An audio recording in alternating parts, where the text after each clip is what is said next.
Hello students, this video is a continuation of my previous video on the functional areas of the cerebrum. In my previous video I talked about area number 4, 6, 8 on the superolateral surface and area number 6, that is continuation of area number 6 from the superolateral surface to the medial surface. Please go through that video for better understanding. I'll proceed further with the areas of the cerebrum. The next area is the prefrontal area.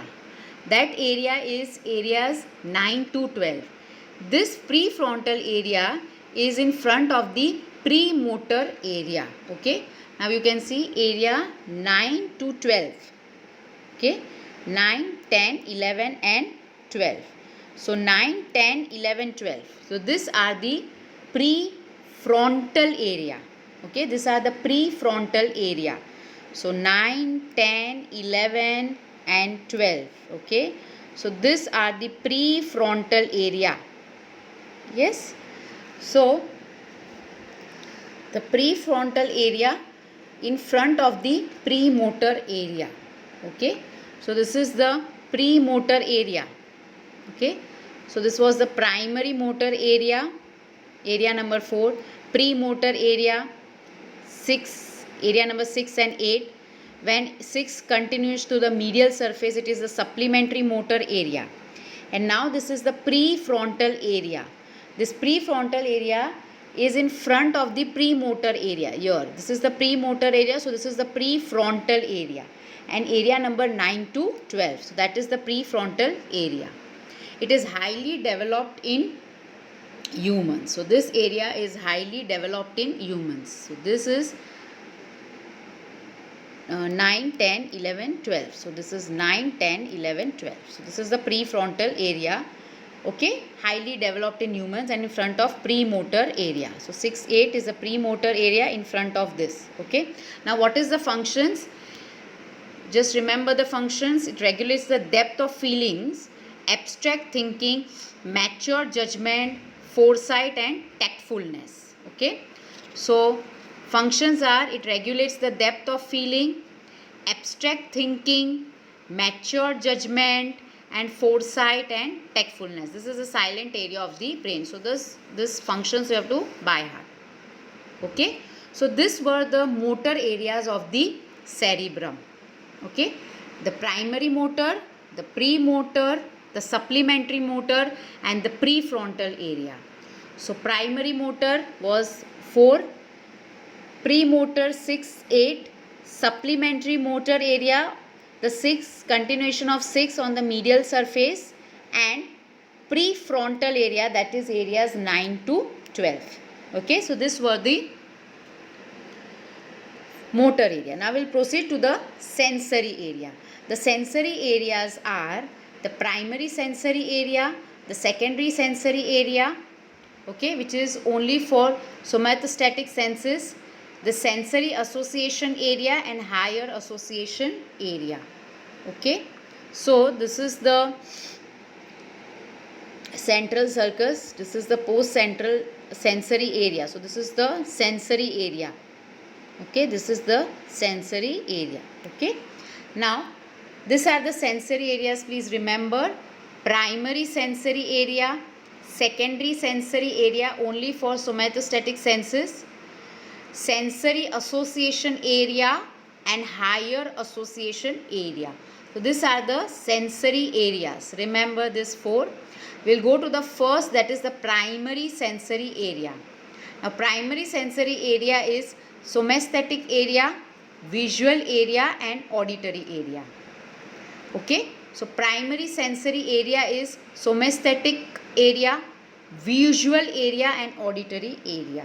Okay, so I'll show here the visual area is here and the auditory area is here. So visual area is present in the occipital lobe and the auditory area near the temporal lobe, in the temporal lobe. Now this is the primary sensory area. Now we'll go to the somatostatic area, visual area and auditory area. So first we'll go to the somatostatic area. So we'll go to the primary somatostatic area. Okay, primary somatostatic area, that is area 3, 1, 2. So area 312 is the primary somaesthetic area. So here if you see, this is premotor area. Okay, now that is this is primary motor area and this is premotor area. Now 312, they are the primary somaesthetic area. Primary somaesthetic area.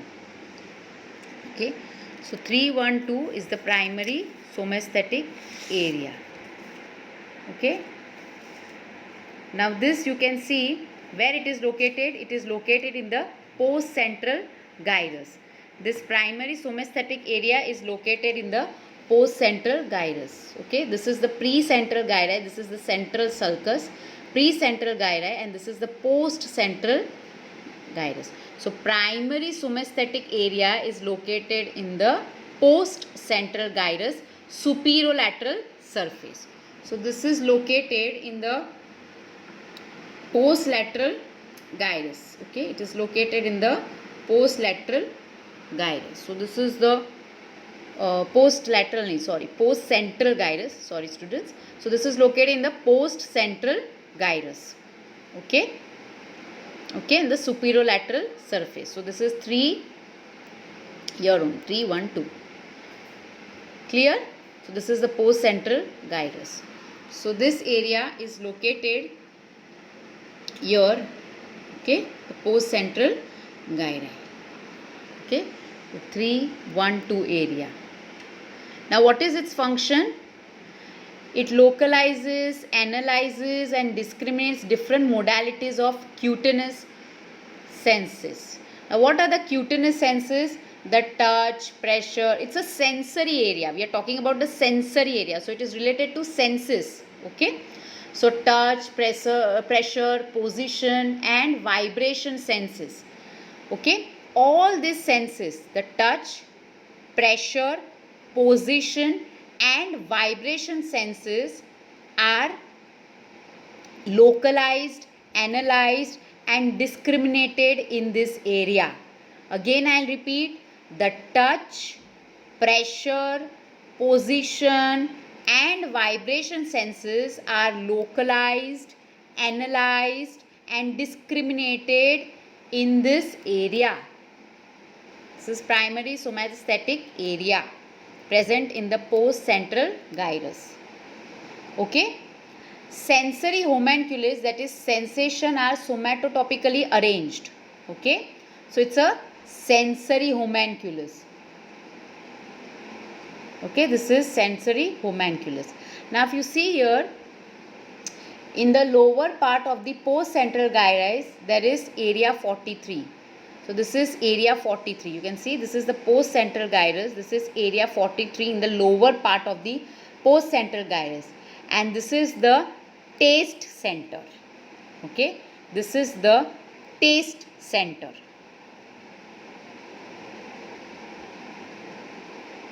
Okay. Clear? So this is the taste center. Okay. So we'll proceed further. The next area, that is primary somaesthetic area. Okay. There is one lobule which is known as paracentral lobule. Okay. So there is one lobule which is known as the paracentral lobule. See, this is the superior parietal lobule. Okay. Okay, so this is the inferior parietal lobule and there is paracentral lobule. Okay, there is one paracentral lobule. I'll show here. There is primary somaesthetic area which is present in the paracentral lobule, which receives sense of distension. Okay, it receives sense of distension. Okay. Now this paracentral lobule is clearly seen on the medial surface. You can see here, this is the paracentral lobule. This I have talked when I have explained about the sulci and the gyri on the medial surface of the cerebrum. So this is the paracentral lobule. This is also primary somaesthetic area and this receives sense of distension of bladder and rectum. Okay. So in the paracentral lobule present on the medial surface of the cerebrum is the primary somaesthetic area which receives sense of distension of bladder and rectum. Okay, so what we have studied in the sensory area. Okay, so these are the sensory area: primary sensory area, secondary sensory area, sensory association area, and higher association area. Primary sensory areas are the somastatic area, visual area, and auditory area. Now, somatostatic area will divide into primary somastatic area. Now, primary somatic area is area 3, 1 and 2, okay, which I have shown you right now. That is area 3, 1 and 2, which is located in the post-central gyri.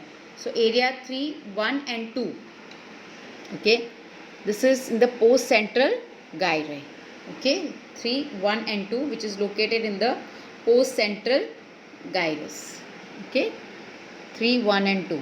Okay, what is its function? The touch, pressure, position, vibration senses are localized, analyzed, discriminate in this area. Then sensory homunculus sensation are somatotopically arranged. Okay, it's a lower part of the post-central gyrus is the taste center. Okay, now also there is primary somaesthetic area, which is also present on the paracentral lobule.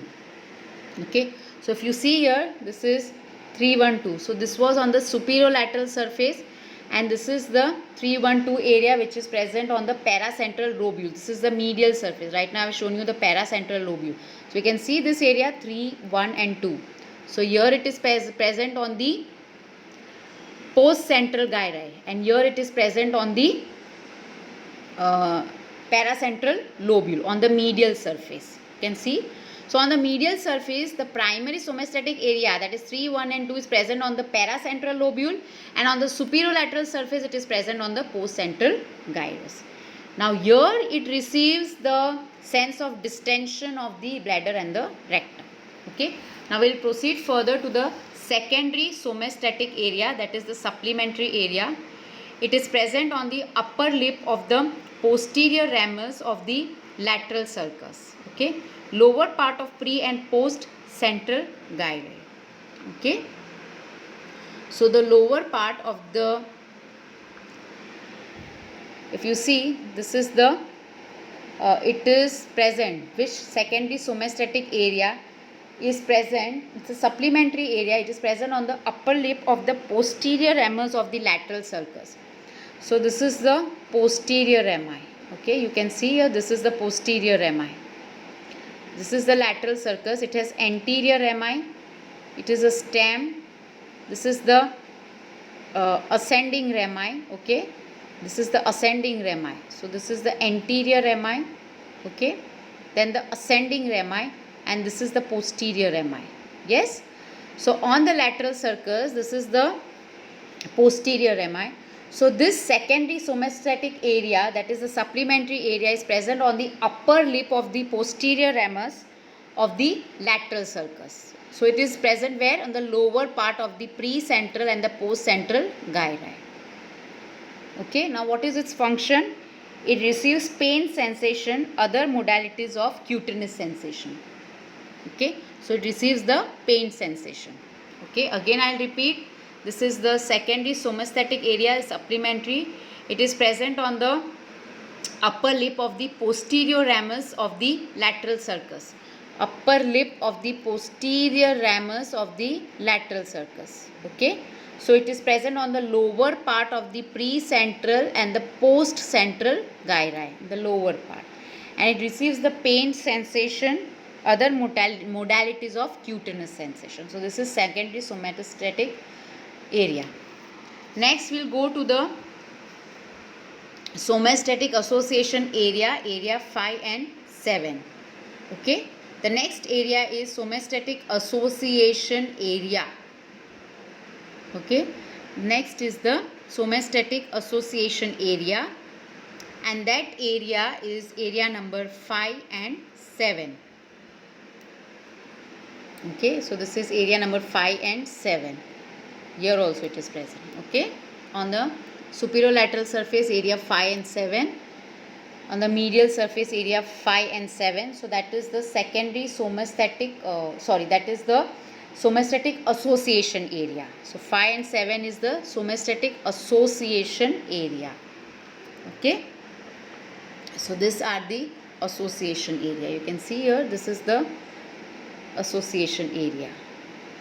Okay. Now, it is present behind the post-central gyrus, superior parietal lobule, area 5 and 7. Now, it is present behind the post-central gyrus. So, this is present behind the post-central gyrus. This is on the superior parietal lobule. Now, you can see here, this is the superior parietal lobule. This lobule I have explained when I did sulci and gyri of the parietal lobe. So this is area number 5 and 7, area 5 and 7, which is present on the superior parietal lobule. Area number 5 and 7, it is present on the superior parietal lobule. Area 5, 7 is somastatic association area, and this is present on the behind the post central gyri. It is present behind the post central gyri on the superior parietal lobule. Okay, so this is the somastatic association area 5, 7. Okay, which is present behind the post central gyri. Okay, present behind the 5 and 7, present behind the post central gyri. This is 312 post central gyri. Behind the post central gyri is the somastatic association area and is present in the superior parietal lobule. Okay, we'll proceed further. The higher association area for somatostatic senses, area 40. Supramarginal gyrus, area 40. Okay, now next area is area 40, that is higher association area for somastatic senses. Now this is the area number 40, which is higher association area for somastatic senses.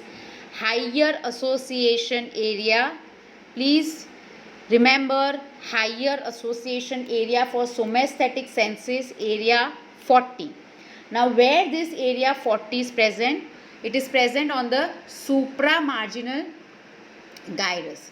Now where was the supramarginal gyrus present? If you remember here, okay, on the lateral sulcus, most posteriorly on the lateral sulcus, there was an arch. This arch on the lateral sulcus was the supramarginal gyrus. Yes, near the infraparietal lobule, that is the inferior parietal lobule. On the lateral sulcus, there was an arch which was known as supramarginal gyrus. Please go through my video on the sulci and gyri for this. Okay, so that is supramarginal gyrus, and area 40 is present here. That area is higher association area for somatostatic senses. So area 40 is present on the supramarginal gyri. Okay, this area supramarginal gyrus, this is a higher association area. It's an association area for somastatic senses. Okay, now this area is richly connected with area 5 and 7. This is richly connected. It's an association area, so there will be an association. So it is richly connected with area 5 and 7.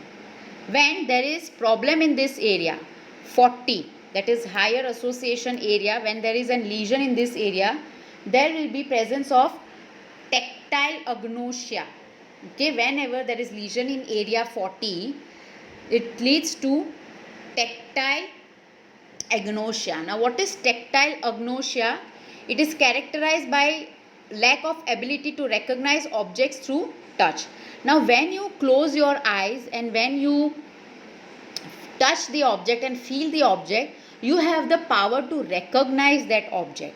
But whenever there is lesion in this area 40, this power is lost. So you are not able to judge the object through touch. Lack of ability to recognize objects through touch is known as tactile agnosia, and that is due to lesion in the area 40. Okay, so lesion in the area 40 will lead to tactile agnosia. Now also it will lead to tactile aphasia.